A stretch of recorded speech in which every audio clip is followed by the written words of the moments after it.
Ladies and gentlemen, we're back again, here to talk about MKO, Pugilism, Boxing Channel, talking all things boxing. And speaking of boxing, interesting bit of news that I'm sure most people heard about by now. The enigma that is Tyson Fury and his recent split with pretty much new trainer Ben Davison. Yeah. Which is, wow, that is he's unpredictable, isn't it? Very unpredictable. Yeah, we didn't think that was going to happen, especially someone that helped him out through his hard times, you know, through his depression, you know. I was very like surprised about that. You know? I didn't see it coming. I didn't see him come, but then in a way, I'm not surprised at the same time because his dad, Tyson Fury's dad, was going on Big about, John, yeah. Big John was going on about. That's the worst I've ever seen him. His previous fight with Otto Wallin, yeah, and because there's like that camp, the camp for that fight isn't great. That's what his dad keep talking about. Yeah, a lot of like shot that he took in that fight, he's not supposed to be taking them. Yeah. So that's what his dad was going on about. You know, that fight almost ended his career with that cut. If he got any worse than that could have been a big issue. And it probably is going to affect his previous fight. I mean, his next fight coming. Maybe I don't know how bad that cut was. So maybe that's the reason why he made his changes. I don't know. What do you think, Mark? Yeah, I mean, it's really hard. I mean, it's a hard guy to gauge, really, because it's, again, as you say, one point is that, is the Big John Fury is that he didn't seem to be, I think he said on camera that, you know, that's the worst I've ever seen him. Yeah. So he definitely wasn't happy with it. It could be any number of reasons, you know.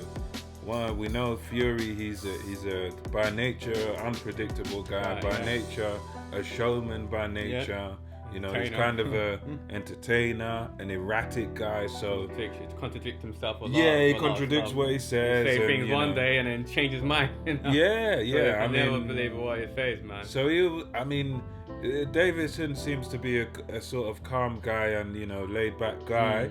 Maybe he found it hard to rein Fury in. I mean, what do you think? Maybe Fury doesn't listen to him, or what? He doesn't take him seriously. Yeah, he seems to be one of them guys. One of those guys hard to tame. They kind of do their thing. To tame Fury, you have to be just as crazy as him, isn't it? Like to tell him what to do. You have to be sort of authoritative with what you do. That's so right.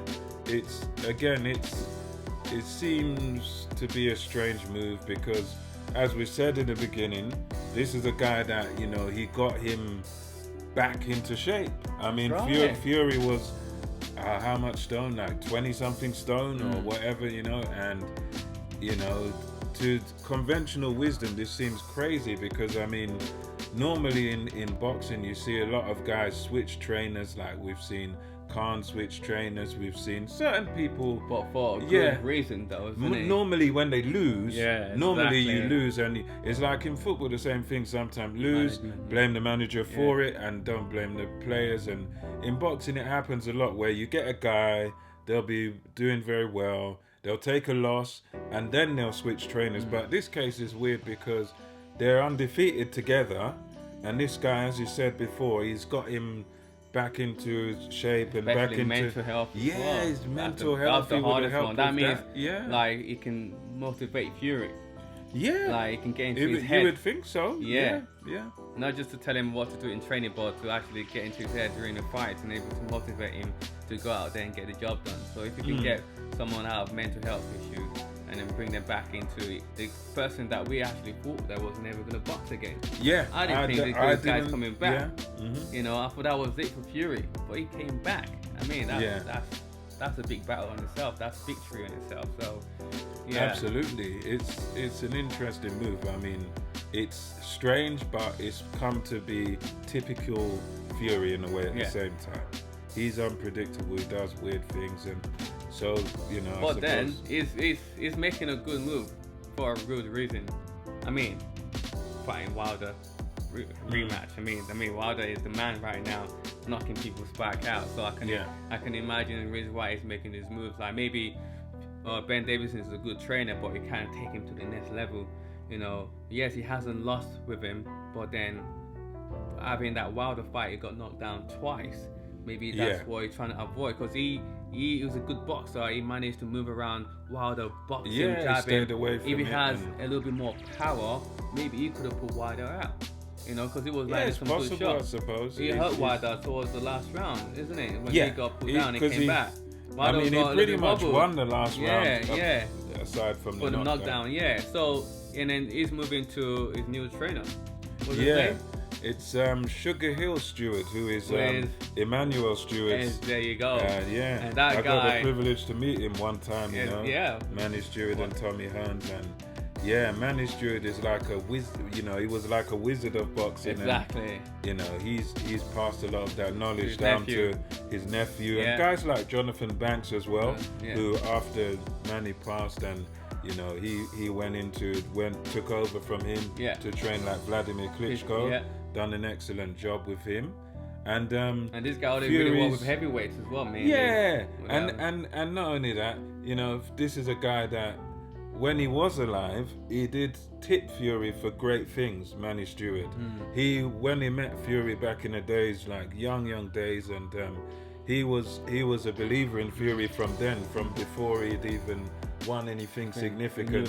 He kind of tipped Fury to say, this guy is going to be a champion. This is a guy to watch for the future. And so probably that's why maybe those words come back to him now, and sort of, you know, you've gone to a family member now, Sugar Hill. So do you believe that he could help Fury out? So what is he going to help Fury with? That's what I'm thinking. Like, is he? Fury can already box and knows how to box. Yeah, there's not much so you're gonna. What is he? If the man don't have power, how can you give man power? Like someone like Wilder, the power wasn't. It's just given. It's just a God-given gift. Power. If Fury's been like that from day dot, you know what I mean?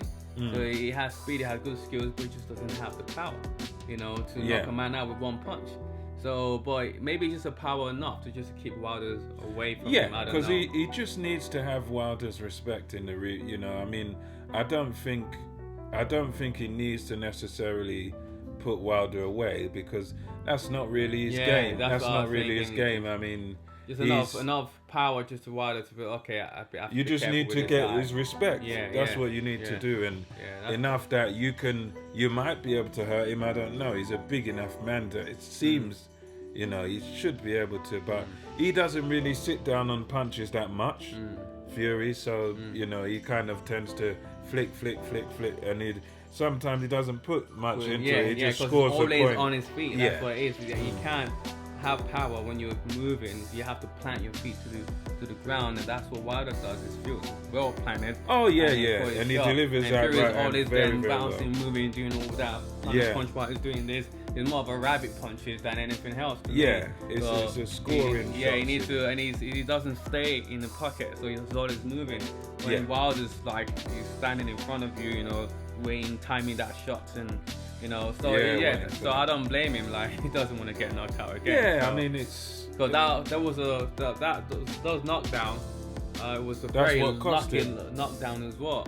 You know, it wasn't a punch that collide together with a face. It was a punch that was moving. The most Fury's head was moving away from Wilder punches, especially the second knockdown was moving away from it. So it wasn't like it was going towards it.